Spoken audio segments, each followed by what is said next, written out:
Ayan guys. Yan, binili ko sila ng isda. Yan, binili ko ng isda yung mga yan. Yan, hiwa-hiwalay sila para di sila nag-aaway. Yan, isda, kumain. Binili sila ng isda. Yan. Grabe, mahal pa naman ng isda. Yan, kaya ayaw nila kumain. Ang gusto nilang kainin is isda. Yan, si Miko. Yan, si Miko. Si Garfield. Si Lolo Memeng. Meron pa kaming isang bagong kuting. Ay, nako. Namumuti na yung buhok ko sa kanila, guys. Ang problema mo, pinoproblema mo kung ngayon yung pagkain nila. Ayaw naman nilang kainin yung ulam namin. Yan. Yan, guys. Yan ang aking mga alaga.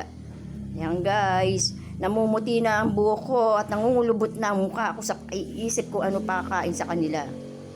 Oy, huwag mong pakialaman yung tatlo. Ay, yung dalawa. Ayun, yung isa nandun sa taas.